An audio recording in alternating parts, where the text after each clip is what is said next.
Thank you for joining us here today for the June 2021 Test of the Month Club. Nick Ellinger, your host here today. As ever, we would love any tests that you would like to share with this audience. We do have someone who has volunteered to share in a future month talking about buck slips. Very excited about that. Would like to keep that ball rolling.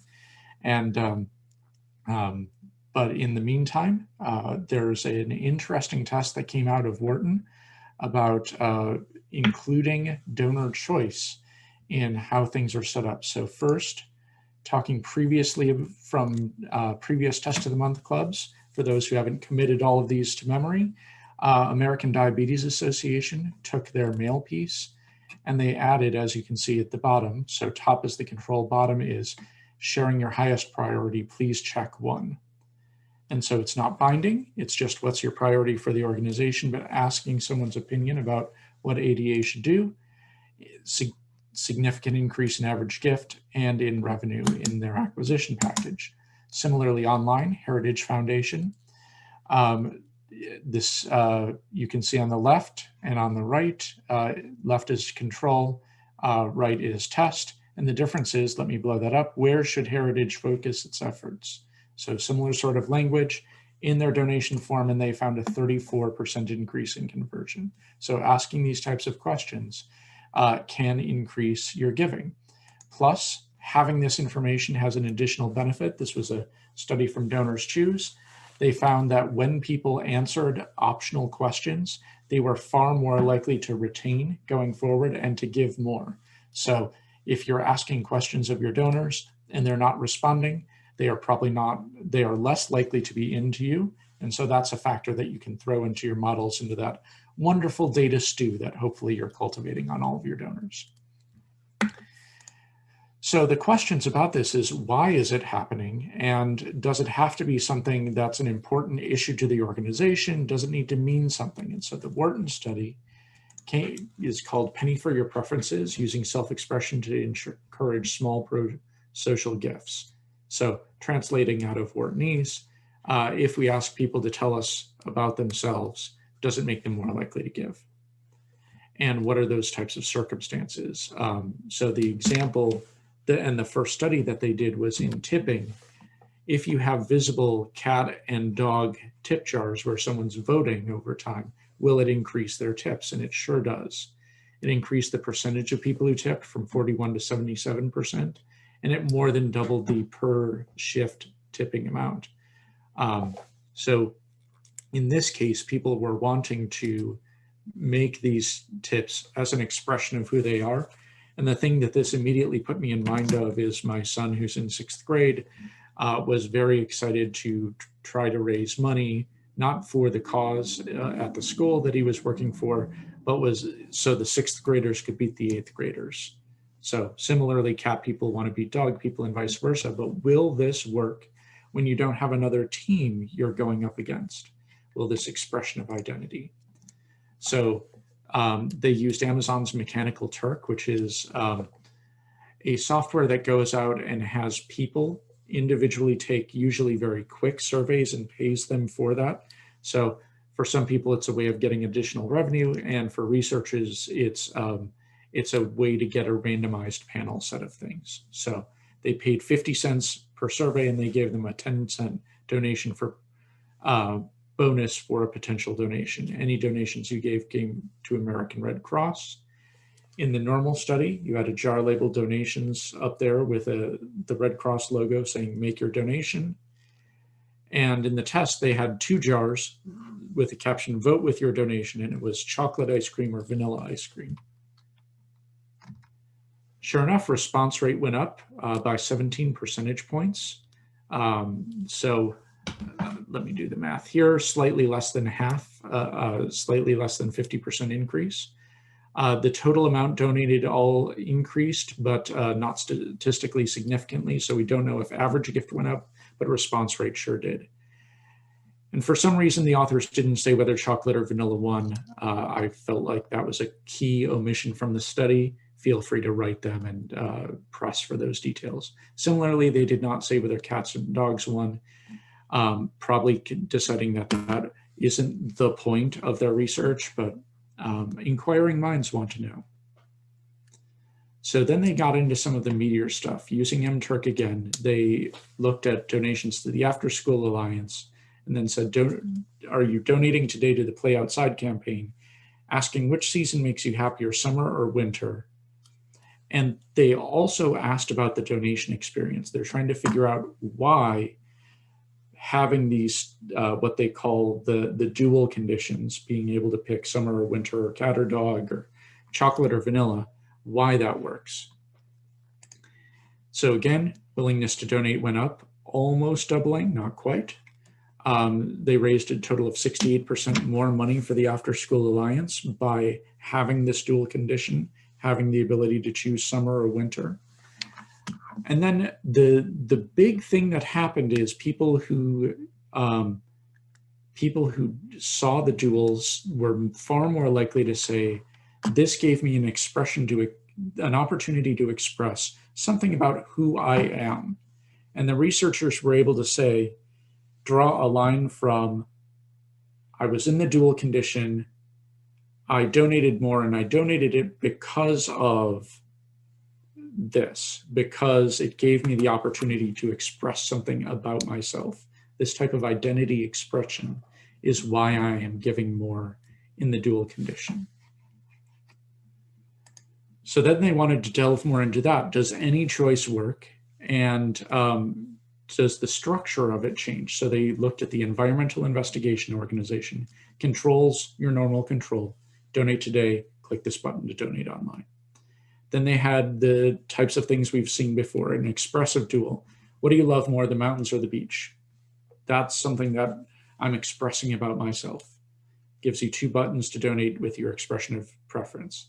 Then they gave what they called a less expressive dual. Which do you love more, A or B? And yes, they're literally using the letters A and B. That's probably not relevant to that idea of self-expression unless you happen to be very passionate about the letter B, possibly having to do with Sesame Street in your youth. But most people are probably not that expressive about those particular letters. And then they gave people self-expression without the choice. They first asked, do you prefer mountains or the beach? And then their donation asked, customized to that. Do you love the beaches or mountain? And had just 1 button stating, I love the beach and mountain. So people were able to express themselves, but not at the time of donation. So they asked donation likelihood, donation amount you would give, and does this scratch that itch of self-expression? And what they found out is that the letters was the big loser. Don't ask people for something that isn't expressing themselves. Your donation likelihood goes down, your donation amount goes down, even though there's a limited amount of self-expressiveness gain. And so the opportunity to express yourself won in both cases, but doing it at the time of donation was better than doing it before and playing it back, having the idea that I am expressing myself with this donation works best. Now that said, a lot of what we do has the opportunity for that expressive non-choice. You know, the first time you ask, like American Diabetes or like Heritage Foundation, what is your priority for this organization? And then you have this wonderful opportunity to report back each time and talk about that mission area each time. And when you do that, your donation likelihood will go up and your donation amount will go up. It just won't have the same effect as that initial dual. One of the things that we find is that when you're asking, you can actually suppress donations with those questions. If you're asking a question that the organization should already know the answer to, it's kind of the A versus B equivalent here.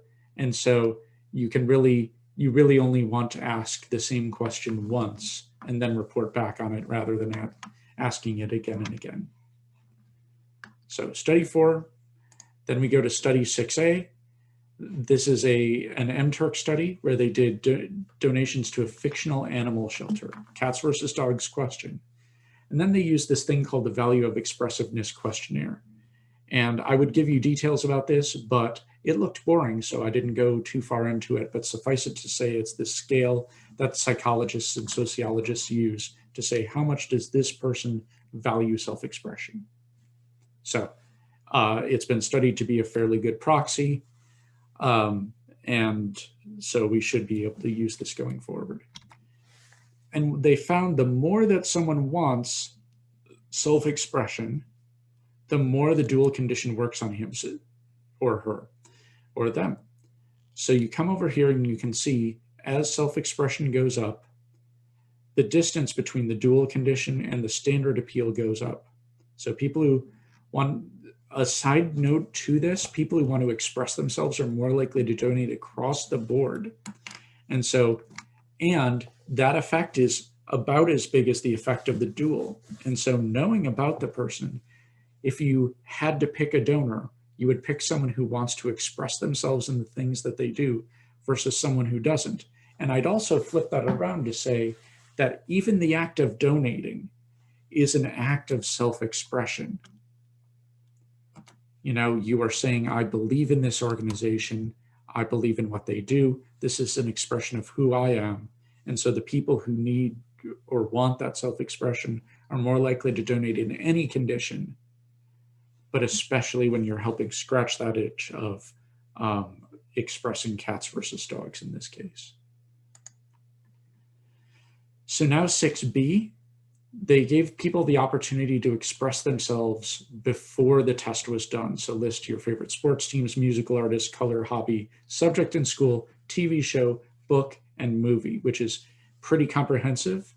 For your reference, Packer's Beethoven, blue with a little bit of gray in it, reading politics. The Good Place, the new nonprofit available at Amazon.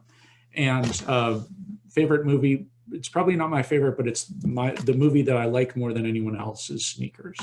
So then they did the same study as you saw in number 4, environmental investigation, ask about beach versus mountain. But half of the people had the opportunity to express themselves ahead of time. So they're thinking, if we scratch that itch, and I apologize for using that phrase over and over again, but if they do that ahead of time, will people be less likely to donate? So here were the results.